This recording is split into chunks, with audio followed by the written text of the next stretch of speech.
Hi folks, just a quick video. Um, there's been a lot of protesting in the UK over the last couple of days where huge amounts of people, well, in the thousands, have gathered together in certain locations to protest over the death of George Floyd. That's what they're claiming, at least. There's a few things wrong with that picture, though. First of all, so many of the people that were protesting are what's known as professional protesters. As soon as there's a major protest, they come out in large numbers. Some of them come out to cause fights with the police. Some of them are just people that love to protest. Any cause, they'll be out. And they are, because we've had protests recently about remain or leave the EU.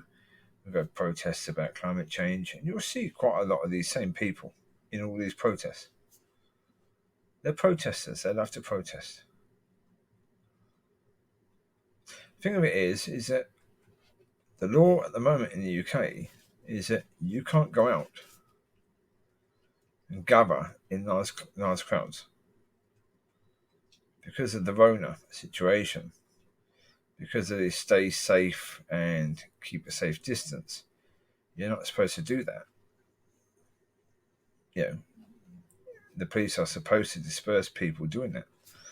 And what are the police doing? Well, initially speaking, the police were taking the knee. Some of them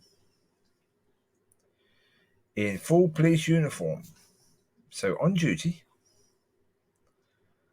Not dispersing the people that are gathering that are, potentially going to cause another massive wave of coronavirus cases and even deaths because of them coming together. So what the police should have been doing was dispersing the people according to their understanding of what their job is. They should have been doing that. They've been doing this a lot actually in London because they had this thing recently where you do the clapping for the NHS, and again there was hundreds of people on a bridge clapping the NHS, and the police were just there, joining in. So, excuse me, gathering, idiots! Your flipping job. Of course, the problem is public perception would be against the police if they go in heavy-handed on any of these situations, and arrest people, which is why they don't. Which is why they do nothing. I mean, in America, we've got the police going in heavy, attacking. The media. Anyone there with a camera and a microphone, let's shoot rubber bullets at them as well. Because anyone around is a danger to us. Oh, fear, fear, fear, fear, fear.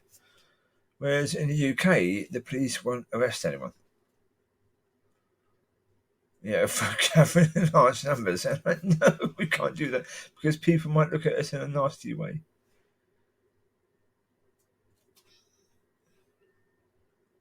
Well, think about it in this sense. You go into a shop, a clothes shop, right, to buy stock. And you need the staff to assist you to do their jobs. But the staff are there on knee, taking a knee for George Floyd, right? To say that they're supporting George Floyd. They're against the police killing brown people, right? Would you be thinking, excuse me, do this on your own time? You're actually being paid to work. You're being paid to do a job. This is not your time to be protesting. Do your work. You've been paid to do a job, folks. Do your job. Ugh. And then, with regards to the protesting, part of the protesters are protesting because, Black Lives Matter in the UK as well. Even though, generally speaking, you don't have an awful lot of deaths in custody now. That's not to say I mean, recently, I remember I think it was probably the early 90s, late 80s, Brixton in London was a terrible place to be. There were riots on a regular basis there, and the police were quite barbaric. I mean, that's one of the reasons why there were riots all the time, because the police were quite heavy-handed with the people there. But that was then. I saw a video where some brown chappie was saying that he's been pulled over by police on numerous occasions because he drives an expensive car. And he does videos of it. And there was one video he did where the police officer pulled him over and just said, it's only because of the fact you've got a very, very expensive car. And there's been a lot of burglaries recently of the rich people where these sort of cars have been taken. So I'm just asking you to prove that you own this car. Now, look at the bloke in there, in the car. He doesn't look as if he owns that blinking car. Right? Now, of course, he can own the car and yet not wear the attire that goes with owning the car. Because if you own the top of the range Mercedes or top of the range BMW, right top of the range, the expectation is that you'll be wearing a suit and a tie, because you'd have one of those jobs where you earn a ton of money to be able to afford that car. That certainly is the expectation that's come from the past. The problem is we've got a lot of new money coming in where YouTubers, who people with no talent, with no understanding of that sort of thing, the proper attire that goes with certain cars, then get a bit of money from YouTube videos or from doing a few songs and doing well that way, and then suddenly splurge a ton of money on these incredibly expensive cars and then wonder why they're being pulled over by the police. I guarantee you something. If a pink skin bloke, was wearing a tracksuit and driving around in a top BMW or Mercedes, that person would be pulled over by the police.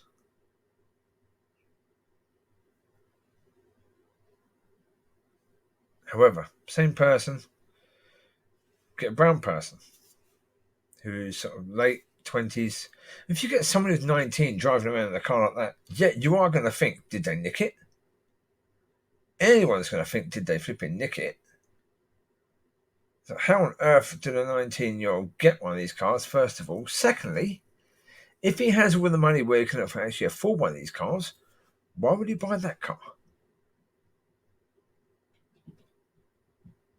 Wouldn't he buy one of these flash little sporty cars, sporty little numbers that looks flash, that goes along with his personality a bit?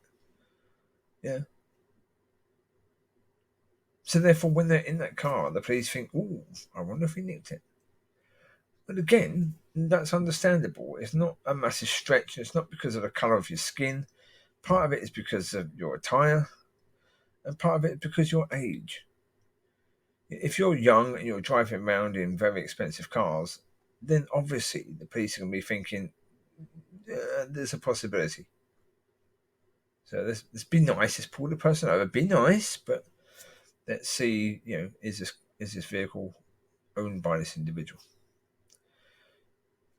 Which really you can't say that's the same as what's going on in the States and America. Because it's highly different. It's not something really that people should be protesting about. And I say most people that do the protesting about George Floyd couldn't really care less about George Floyd.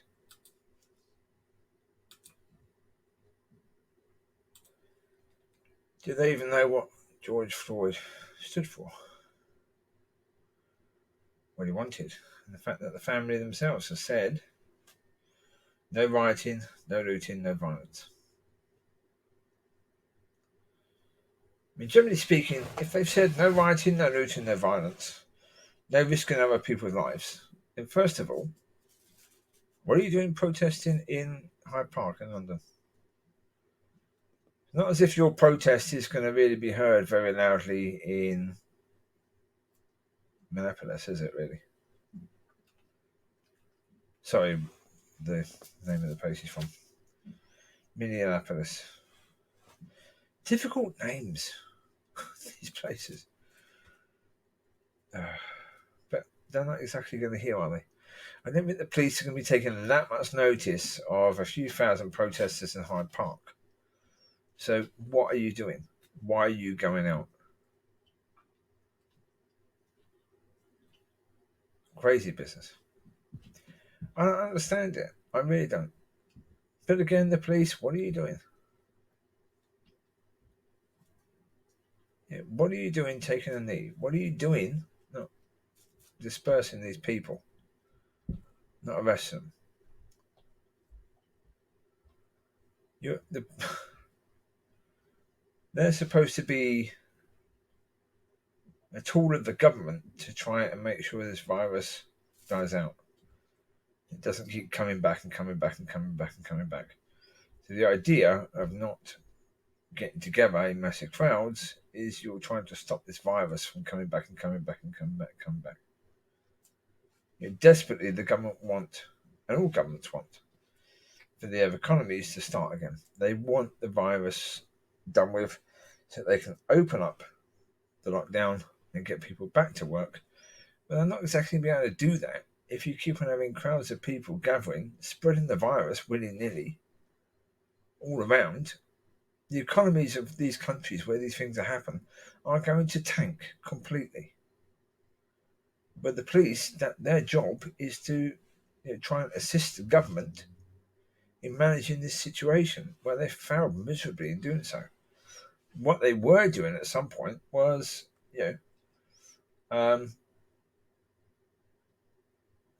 flying their cams in the Lake District and getting numbers of cars of people that drove there to take the dogs for a walk so that they could fine them for driving too far for exercise.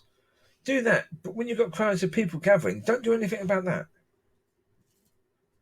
That's insane. Travelling 20, 30 miles to get in the middle of nowhere to take your dog for a walk so you're not around people is a good move for social distancing. It may be breaking a travel ban situation, but for social distancing, it's brilliant. Whereas for this situation of protesting, you've got people that are travelling distances to join the crowd, and then you've got a social distancing problem. So you've got both here, and you're doing nothing. I mean, why on earth are the people that run the police all over the UK and America, why are they never held accountable? Because certainly the ones who are responsible for the police officers that were at the protest yesterday in Hyde Park, those people responsible for them should be fired. They should be fired. Simple. The head person, bye-bye. You didn't do your job. Problem is the police, in many ways, is like any of these institutions, like I said before, where you can't trust the social services because they would take all the kids away from parents, even those who really shouldn't be losing their kids, or they take none away. And once they've got in trouble for taking all away, they're saying, right, okay, we're taking none away then. And that seems to be the police as well. The police seem to have the same attitude. Well, we're going to fine people for travelling too far. Oh, we got in trouble for that. We can't do that as against the law. Okay, we'll do nothing then. Right, we're going to fire toys out the pram. Well, you shouldn't have a job. You shouldn't have a job. If you can do all or nothing, then you should do nothing. And you should do nothing and get paid for doing nothing. As in, you shouldn't get paid at all. You should lose your pension. You should lose everything. Because if you are that seriously incompetent that you can't manage the situation of, okay, we can't illegally try and get money out of people, fine people for doing things that aren't really wrong. But that doesn't mean that we can't disperse people that are gathering in large numbers. Incompetent. But as I said, with the whole situation with regards to policing, even this video, you can't just blame the police because they're pulling over more people that are brown skinned than white skinned or pink skinned. You've got to look at everything there. If you've got someone wearing a tracksuit or wearing sort of, a Honda Civic sort of attire in a BMW high range car, well, then you've got to look and say, well, what's going on there? That doesn't seem right at all. It doesn't seem to fit, does it really? But that's because for years it's been a case where the only people that could really afford that sort of car were the business people. And the business people would wear suit and tie. So that's really what you're expecting when you see those sort of cars. Now, okay, things are going to catch up. But the problem is, if you've got people that make money from things like YouTube videos or doing a few rap songs or even having a career in that way where they just started off but unknown to the authorities as an artist, and they are basically dressed the same as the car thieves, then generally speaking, car thieves don't go around in a suit and tie, right? They go around in a tracksuit or a jumper and trousers or jeans. So you've got this person driving around in that sort of stuff in a really expensive car. You can't really blame the police for sort of tapping on the window and saying, "Excuse me, can we have your insurance, please? Your insurance details and your license details, please." That's perfectly fair that they're asking that question. Perfectly understandable. Because it's like the situation where you have some women are outraged that they dress the way a lady of the night or a prostitute, just say it clearly, they dress the way a prostitute would dress, and then are outraged that people look at them as if they might be a prostitute. Well, I can't really blame people for that. I'm sorry. But if you dress in a way that you're advertising the wares, don't be surprised if people say how much. It's exactly the same with this issue of cars. If you dress the same as a car thief would be dressed, in the sort of car that a car thief would nick, well then don't be surprised if you're pulled over by the police.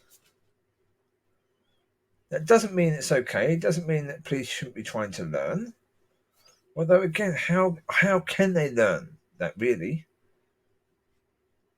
If you look the same as in your attire is the same, you're very young for a car like that, you're going to say it's not really possible for the police not to pull you over. Because there's a 50-50 chance you're a car thief. Right? Until they get to know you as a person, and they should be trying to get to know you. You shouldn't be pulled over by the same police officer more than twice, because that officer should know you. Or if they pull you over, they look through the window. Oh, sorry, it's you. Sorry, my mistake. But if you change your car, if you've got the same car, well, obviously they shouldn't be pulling you over. If you change your car, don't be surprised if they suddenly pull you over, because they can't necessarily see your face as they're driving past in enough detail to know, oh, yeah, it's that person I pulled over twice before. Right? It's complicated. It's not simple. And as I say, I try and see things from the point of view of the so-called victim and the so-called perpetrator. I mean, anyone who knows me knows that I don't trust the police, knows that I would say to everyone, don't trust them because you don't know who you're getting. But along with that, you've got to say, well, but it's understandable. Some of the things they do are understandable. You can understand it. But what you can't understand is what this video started about, which was the fact they're standing around and watching people gather in large numbers and they're doing nothing about it. They're actually showing solidarity with the protesters.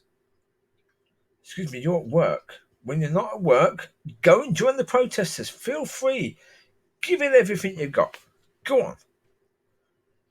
When you're not at work, that's fine. You go and you enjoy. You go and protest as much as your little heart wants to. Go on. When you're at work, do your job. You're being paid to do a job. Do your job. What the heck do you think you're doing? It's like all this clapping for the NHS. You're a police officer. Your job is to disperse crowds of large people because we have a virus that is killing people, right? It might not be killing the people that are gathered in the crowd, but they're going to go home to other people. They're going to spread it.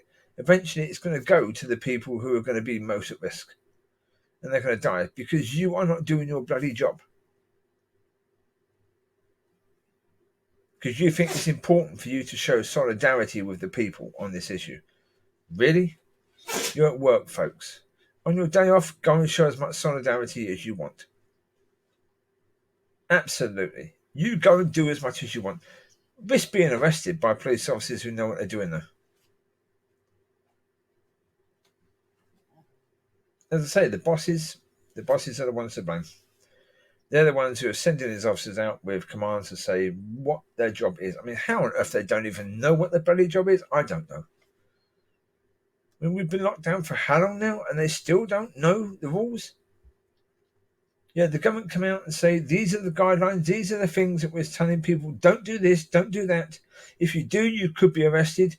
And of course, the police hear all this stuff, and it goes straight out their bloody brains. They just have ear, and then empty space, and then ear. There's nothing in there to collect information, obviously, because they're not capable of doing so. We've had the lockdown for months now, and they still haven't got a clue what their job is.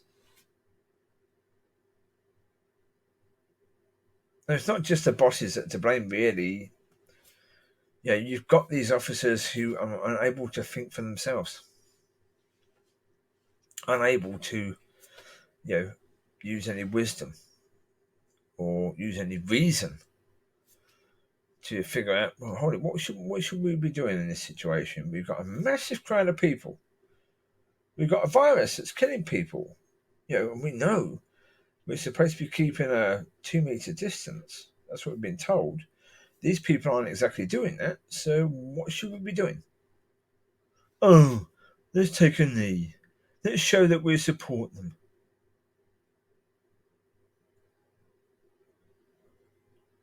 When you've got morons policing us, but then we've got a problem. And it seems as if we've got morons policing us. It's not a good situation.